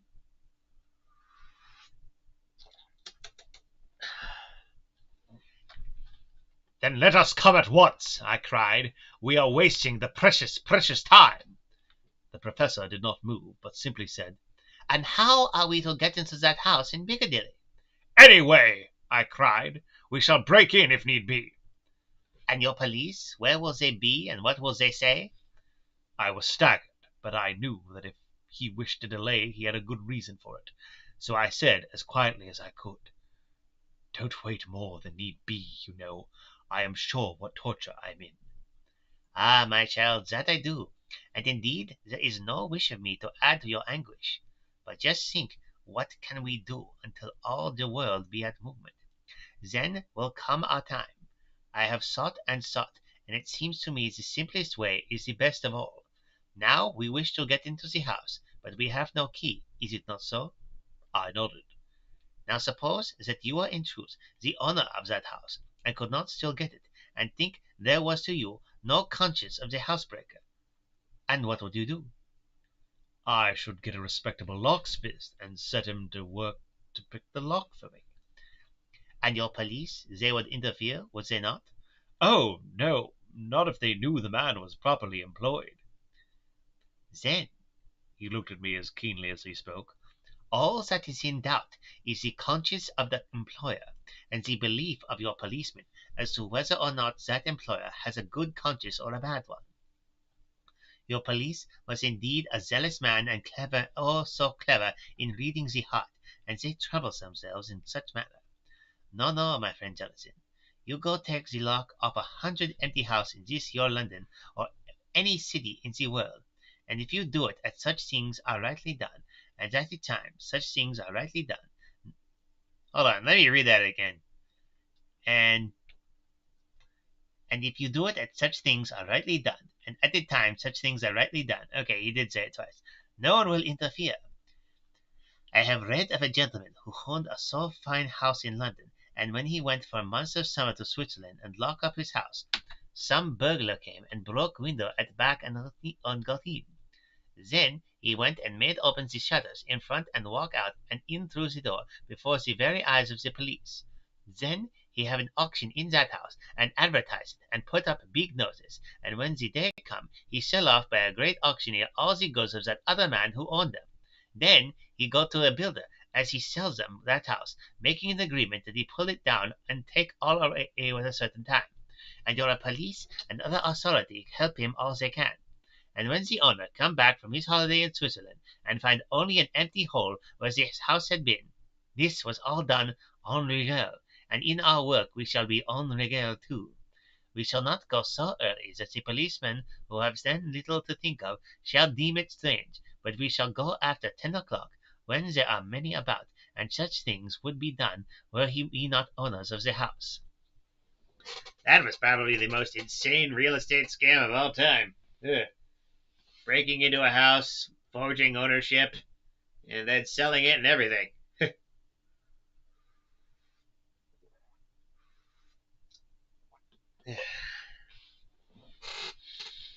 I could not see but how right he was, and the terrible despair of Mina's face became relaxed at thought. There was hope in such good counsel. Van Helsing went on.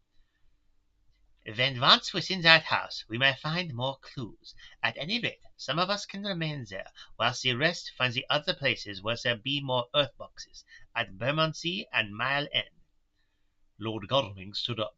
I can be of some use here, he said. I shall wire to my people to have horses and carriages where they will be most convenient. Look here, old fellow, said Morris. It is a capital idea to have all ready in case we want to go horsebacking. But don't you think that one of your snappy carriages with its heraldic adornments in a byway of Walworth or Mile End would attract too much attention for our purposes? It seems to me that we ought to take cabs when we go south or east, and even leave them somewhere near the neighborhood we are going to. Friend Quincy is right, said the professor. His head is what you call in plane with the horizon. It is a difficult thing that we do go to do, and we do not want no people to watch us if so many. Mina took a growing interest in everything, and I was rejoiced to see that the exigency of affairs was helping her to forget for a time the terrible experience of the night. She was very, very pale, almost ghastly, and so thin that her lips were drawn away, showing her teeth in somewhat of prominence. I did not mention this last, lest it should give her needless pain, but it made my blood run cold in my veins to think of what had occurred with poor Lucy when the Count had sucked her blood. And as yet there was no sign of the teeth growing sharper, but the time as yet was short, and there was time for fear. When we came to the discussion of the sequence of our efforts and of the disposition of our forces, there were new sources of doubt.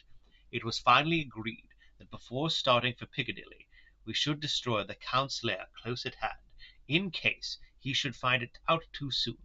We should thus be still ahead of him in our works of destruction, and in his presence, in his purely material shape, and at his weakest, might give us some new clue. As to the disposal of the forces, it was suggested by the professor that after our visit to Carfax we should all enter the house in Piccadilly, that the two doctors and I should remain there, whilst Lord Godalming and Quincy found the lairs at Walworth and Mile End and destroyed them. It was possible, if not unlikely, the professor urged, that the Count might appear in Piccadilly during the day, and that if so we might be able to cope with him and then and there. At any rate, we might be able to follow him in force. To this plan I strenuously objected, and so far as my going was concerned, for I said that I intended to stay and protect Mina. I thought that my mind was made up on the subject, but Mina would not listen to my objection. She said that there might be some law matter in which I could be useful, that amongst the Count's papers might be some clue which I could understand out of my experience in Transylvania, and that, as it was, all the strength we could muster was required to cope with the Count's extraordinary powers. I had to give in, for Mina's resolution was fixed. She said that it was the last hope for her that we should all work together. As for me, she said, I have no fear. Things have been as bad as they can be, and whatever may happen must have in it some element of hope or comfort. Go, my husband. God can, if he wishes it, guard me as well alone as with any one present. So I started up crying, In God's name, let us come at once. but we are losing time. The Count may come to Piccadilly earlier than we think." "Not so," said Van Helsing, holding up his hand. "But why?" I asked. "Do you forget," he said, with actually a smile, "that last night he banqueted heavily, and will sleep late?" "Did I forget? Shall I ever? Can I ever? Can any of us ever forget that terrible scene?" Mina struggled hard to keep her brave countenance, but the pain overmastered her, and she put her hand before her face and shuddered while she moaned. Van Helsing had not intended to recall her frightful experience. He had simply lost sight of her and her part in the affair in his intellectual effort.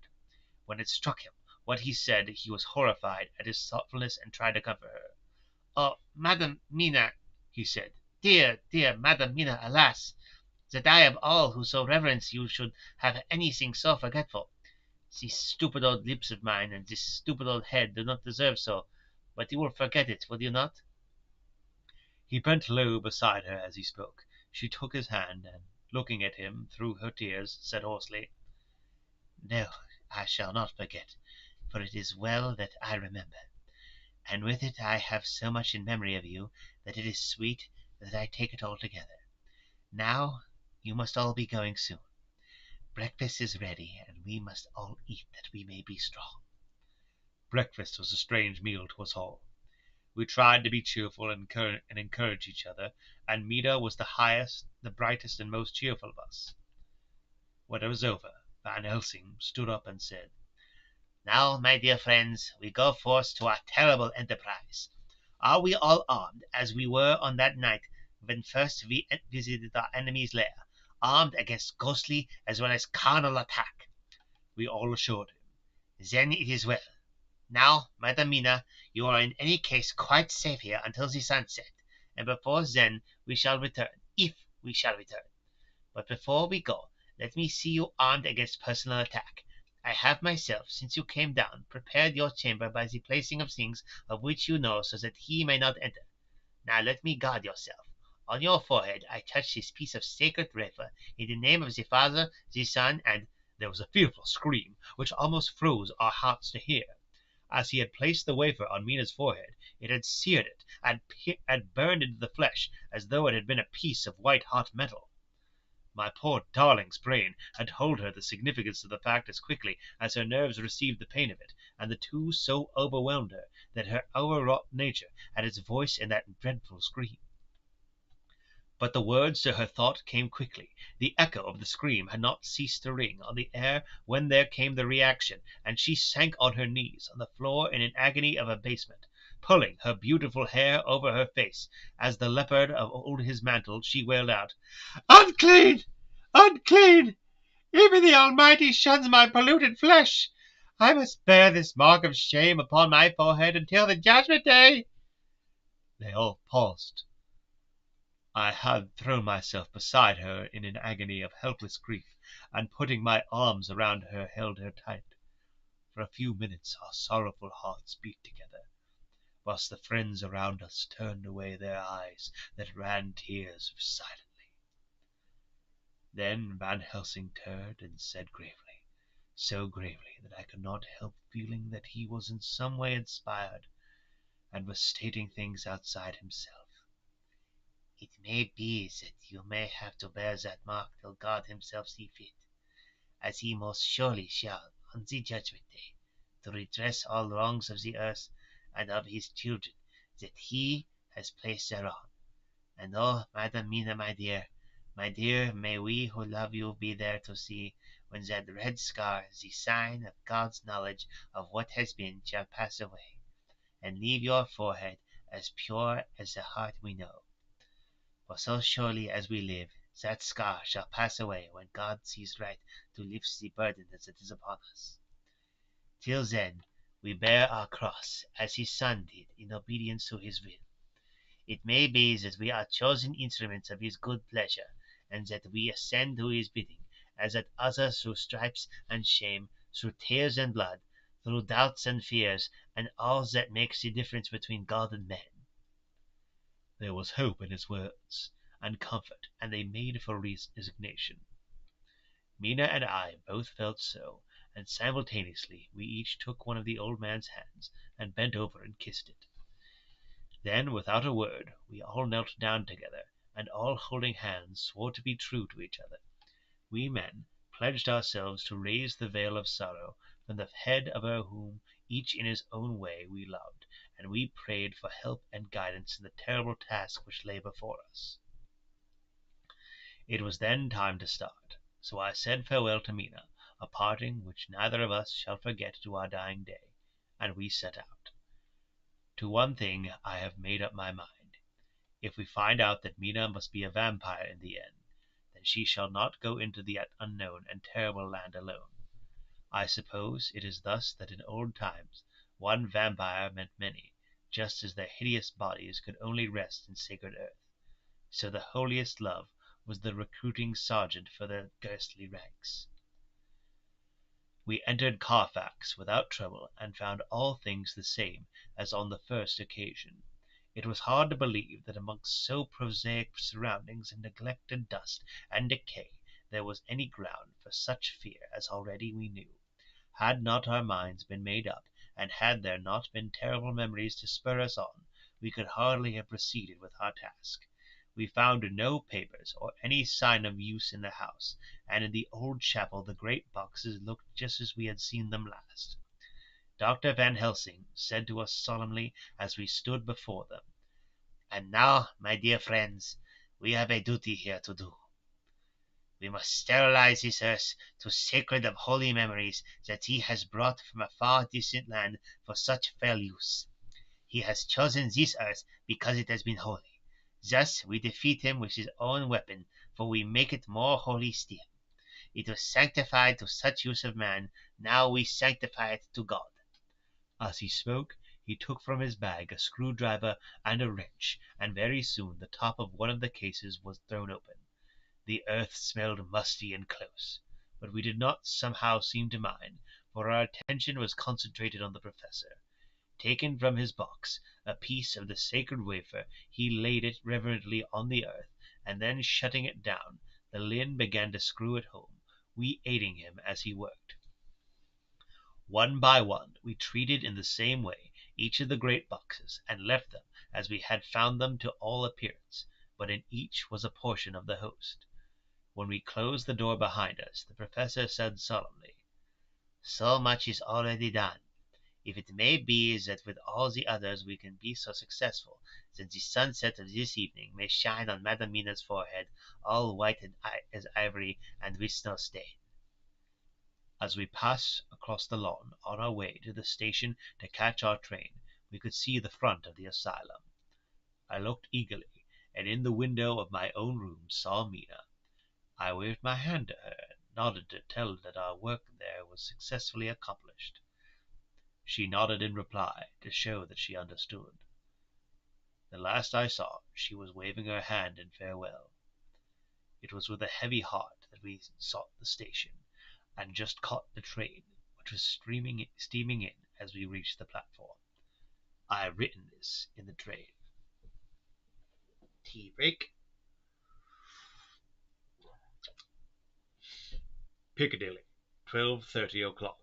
Just before we reached Fenchurch Street, Lord Godalming said to me, Quincy and I will find a locksmith. You had better not come with us in case there should be any difficulty, for under the circumstances it wouldn't seem so bad for us to break into an empty house. But you are a solicitor, and the Incorporated Law Society might tell you that you would have better known better. I demurred as to not sharing any danger even of odium, but he went on. Besides, it will attract less attention if there are not too many of us. My title will make it all right with the locksmith, and with any policeman that may come along. You had better go with Jack and the professor and stay in the Green Park, somewhere in sight of the house, and when you Go with Jack and the professor and stay in the Green Park, somewhere in sight of the house, and when you see the door open and the smith has gone away, do you all come across. We shall be on the lookout for you, and shall let you in." "The advice is good," said Van Helsing, as we said no more. Godalming and Morris hurried off in a cab, we following in another. At the corner of Arlington Street our contingent got out and strolled into the Green Park. My heart beat as I saw the house on which so much of our hope was centered, looming up grim and silent in its deserted condition amongst its more lively and spruce-looking neighbors. We sat down on a bench within good view, and began to smoke cigars so as to attract as little attention as possible. Smoking! It's good for secret missions. The minutes seemed to pass with leaden feet as we waited for the coming of the others. At length we saw a four-wheeler drive up. Out of it, in leisurely fashion, got Lord Godalming and Morris, and down from the box descended a thick-set working man with his rush-woven basket of tools. Morris paid the cabman, who touched his hat and drove away. Together the two ascended the steps, and Lord Godalming pointed out what we wanted to do. The workman took off his coat leisurely and hung it on one of the spikes of the rail, saying something to a policeman who just then sauntered along. The policeman nodded acquiescence, and the man, kneeling down, placed his bag beside him. After searching through it, he took out a selection of tools, which he produced to lay beside him in orderly fashion. Then he stood up, looked into the keyhole, blew into it, and turning to his employers, made some remark. Lord Godalming smiled, and the man lifted a good-sized bunch of keys. Selecting one of them, he began to probe the lock as if feeling his way with it. After fumbling about for a bit, he tried a second and then a third time. All at once the door opened under a slight push from him, and he and the two others entered the hall. We sat still. My own cigar burnt furiously, but Van Helsing's went cold altogether. We waited patiently as we saw the workman come out and bring in his bag. Then he held the door partly open, steadying it with his knees whilst he fitted a key to the lock. This he finally handed to Lord Godalming, who took out his purse and gave him something. The man touched his hat, took his bag, put on his coat, and departed. Not a soul took the slightest notice of the whole transaction. When the man had fairly gone, we three crossed the street and knocked at the door. It was immediately opened by Quincy Morris, beside whom Lord Godalming lighting a cigar. "The place smells so vilely," said the latter as we came in. It indeed smelled vilely, like the old chapel at Carfax, and with our previous experience it was plain to us that the Count had been using the place pretty freely. We moved to explore the house, all keeping together in case of attack, for we knew we had a strong and wily enemy to deal with, and as yet we did not know whether the Count might be in the house. In the dining room, which lay at the back of the hall, we found 8 boxes of earth, 8 boxes only out of the 9 which we sought. Our work was not over, and we would never be until we should have found the missing box. First we opened the shutters of the window which looked out across a narrow stone-flagged yard at the blank face of a stable pointed to look like the front of a miniature horse. There were no windows in it, so we were not afraid of being overlooked. We did not lose any time in examining the chests. With the tools which we had brought with us we opened them, one by one, and treated them as we had treated those others in the old chapel. It was evident to us that the Count was not at present in the house, and we proceeded to search for any of his effects. After a cursory glance at the rest of the rooms, from basement to attic, we came to the conclusion that the dining room contained any effects which might belong to the Count, and so we proceeded to minutely examine them. They lay in a sort of orderly disorder on the great dining-room table. There were title deeds of the Piccadilly house in a great bundle, deeds of the purchase of the houses at Mile End and Bermondsey, note-paper, envelopes, and pens and ink. All were covered up in thin wrapping paper to keep them from the dust. There were also a clothes-brush, a brush and comb, and a jug and basin, the latter containing dirty water, which was reddened as if with blood. Last of all was a little heap of keys of all sorts and sizes, probably belonging to the other houses. When we had examined the last find, Lord Godalming and Quincy Morris, taking accurate notes of the various addresses of the houses in the east and the south, took with them the keys in a great bunch, and set out to destroy the boxes in these places. The rest of us are, with what patience we can, waiting their return, or the coming of the Count. Oh boy, we are like really close to the climax here. Like I think like just like 3, 4, 5, 5 chapters left. Yeah, 2 more episodes of this, and then I will be moving on to another novel. Yeah. Hope everybody who watched this enjoy this, and have a good night or afternoon.